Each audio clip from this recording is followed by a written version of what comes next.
This is Johan. And this is Anders from In Flames, and listen to What's Metal. First of all, what do you think of tonight's gig? I think it was a lot of fun, and the people were great. But it's pity that we haven't time to play any longer that we had, because we have to be, everything has to be over by 11, because they have some place here that everything must be quiet after 11, otherwise police will come and shut it down. So it's a pity we couldn't do any extras, but it was a lot of fun and it went really well, so we were happy. How have the reactions been on other gigs? Really great. We have a lot of good. It's different from each town, but it has been great. And because it's our first show, first tour, so we're satisfied with it. And yeah, people are really friendly, come up and talk to us and everything. So really good. And Atrocity are treating us really well. And the other bands, Totenmond and Heavenwood, are really great too. So. And the crew as well. They are really great. So everything is working out just fine. Can you tell us something about the concept of the Jester Race? It's based around the Jester Race, the track Jester Race, the title song, and it deals with two things. One is that people are more focused in their career and stuff like that, earn money and become more successful. So we're not interested in ourselves. I think we got to take a step back and look what we are doing, because everything is going really fast. And we are inventing a lot of stuff that we, in the end, maybe there's only a few people that will know how to handle these things. I mean, if you look at the internet, in a few years now it's gone to maximum, and so it's really big. And in the end, if there are only a few people who know how to handle these things, they are handling a lot of power. So, and we shouldn't lend our minds to the machines. We should do it for ourselves instead, with help from the machines, but not particularly just the machines themselves. And in the end, there will be chaos. I don't know, but we'll see. And the other songs is about things that will happen to you if you take part in the Jester Race. So there's a different bunch of stuff there. I heard that the new album has a different cover in Japan. Is that right? That's true. In Japan, there's a photograph on a dead bird, and it's really old stuff. But our new label, Nuclear Blast, didn't like it too much, so they told us maybe we could do some painted cover. And we said, okay, if we can have Andreas Marshall, we will do a painted artwork. And they said okay, and we sent the lyrics and the song, the Jester Race, the title track, and he listened to it and read the text and make the painting out of it. So I must say, from the beginning, they were supposed to be. I mean, it looked cool from the beginning, the Japanese stuff, because it was supposed to be all black around, but it's like purple, blue or something. So it's really shitty when it came out. So we were not that satisfied either. So, but it's good that it's a new cover now. So, yeah. Will you also tour in Japan? Maybe. I hope so. We will see. I mean, we have heard a lot of good things about. They are really enthusiastic in Japan, so it will really be fun to come there. But I don't know. We'll see. There have been a lot of line-up changes during the career of In Flames. What are the personal connections to Dark Tranquillity? We have Markus who is doing the vocals in Dark Tranquillity nowadays. He helped us out on the first album, Lunar Strain, and he did the vocals there.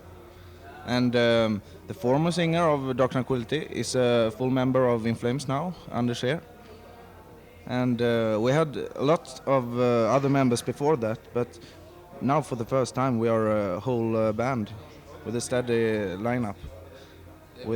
I mean, they've been session members only before. I mean, Markus has his Dark Tranquillity when he was in the band, so that was just, he wasn't supposed to be in the band. It was to help him out on the first album, and we've been a tight lineup now for 2 years, and it feels really good. So I think it will stay that way. Hopefully, we don't know what. Hopefully. What do you think are the main changes between Lunar Strain, Subterranean and the new album? Musically, you mean? I think Luna Strain was more like death metal maybe, and Subterranean was experiment, kind of. So with a lot of folk music and melodies and stuff. And now we are back to the basic, to the roots, heavy metal again on the Jester Race, I think. Yeah, as you said, Lunar Strain, I mean, it was the first thing for us, so it turned out good. But when we did, when they did Subterranean, they were really influenced by folk music. Listened to a lot of folk music at that time. Yeah, we still are, but it's not that obvious now. And so it's Subterranean was, like as you said, more experimental for us. It's not a really In Flames sound, but it's I mean it's still In Flames, of course. And the new one is more back to Luna Strain, but it's more straightforward on with a lot of you can hear it's a lot mix between heavy metal and death metal. So What do you think of your local Swedish scene? around Gothenburg is we're friends with everybody, but it seems like every band now are calling it a day because At the Gate split up and Crystal Age split up, and I don't know about Luciferion, and there are some bands a Dissection. I don't know what they are doing, and but I don't know really. I just know the bands from our area around. Do you know why At the Gate split up? Yeah, I know. It because they toured so much, so I mean, they've been twice in States, I get twice in Europe and twice in England, I think, I don't know, and they were really tired of it, and I mean, they toured for so long for the Slaughter album, so I've heard that. You should ask them, but maybe I think that's the way it is. Were you satisfied with the work of your former label, Wrong Again Records? Yes, they have done. They have picked us up from nowhere to make 2 records. So, and they have the Jester Race in Japan as well, and they are doing it real well. Oh, they licensed to Toys Factory in Japan, and they kind of push it really hard there. So, but now the other world is on Nuclear Blast for this album, and so they not too much into it that way. If it wasn't for Wrong Again, we wouldn't be here today. So I mean, they have done a lot of good things for us, of course, but Nuclear Blast, they have a bigger distribution and everything. So I mean, it's a natural step for us, I guess. You have to try something new. I mean, to see if it's working for you. Maybe we'll do something else in the future. I don't know, but it has been good so far, yeah. Is it right that Peer of Deranged founded the label, Wrong Again Records? Yes. He and his buddy Wes, they are in charge of Wrong Again Records. So we know them quite well. What do you do when you're not on tour? I think you can't live off the money you earn with In Flames. What are your jobs? No, there's only one of us who has a job, and the rest of us is like getting small jobs here and there just to earn to pay the rent for our apartments. But we rehearse a bit, and now we're gonna go back and do new stuff we have a month now off. Maybe there will be tour in February as well, so we have a month to do new stuff for the new album, which will be recorded in March, April, we think. So that's what we're gonna do next month. It's a busy month, but good. But otherwise, we like partying, and he's doing a lot of computer stuff. He's into that, and yeah, just keep it going so it don't get bored. Normally, a tour isn't such a boring thing, so I think a lot of funny things happened. Are there any things you want to tell us? No, we had some beers every night, and sometimes too much beer and whiskey and stuff, and you puke and stuff. But I don't know if that's so funny, but it happened a lot of things. That's true. But I don't want to tell them in the radio.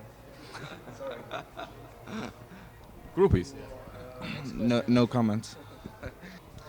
I saw you just on the stage, and I think you could improve your stage acting a little bit. Do you agree? I don't know what you mean. Mostly you're standing on one point. I think it's improvable. Or? You have right, but if you were up on stage tonight, you can see that we are 4 people there on the stage, and 1 man behind the drummer, and for us 4 on the in front of the drummer. We have not much space because it was like a half a meter to the monitors for me, so I mean it's easy for me to fall into the drum kits, but of course we can move around a bit more, but if we have a bigger stage, yeah, of course we do that. Yes, we have to have 2 drum kits every night, so when there are real big stages, you could move around like a loco. But tonight it was really small, so we couldn't do too much about it. We have played in really small places on this tour as well, like in really small. It looked like my living room, but yeah, of course. I mean, it's you have this. It's hard to move around if there is no space. There are 4 people fighting for the room, so. Could you tell something about your influences? You're very young, I think. How old are you? And 24? 23 years old. I'm 23 years old, and he's 22 years old. And I mean, we've grown up with the heavy metal scene for 80s and stuff like that. A lot of German heavy metal bands, speed metal bands, of course. And then when death metal came, I mean, everybody picked it up and listened to it. And I mean, if I would talk for me, I love music, so I listen to any music that is good. So it doesn't matter what it is. It could be techno, it could be jazz. Oh, not that jazz, not much jazz, but it could be anything. Really brutal death metal, but it has to be good if I should listen to it. So we pick up influences from everywhere. So. And not just music. You could see a great movie and you get inspired of that, and you could go to a concert. That's music, but everything you see and hear, you get influenced by, I think. So that's not music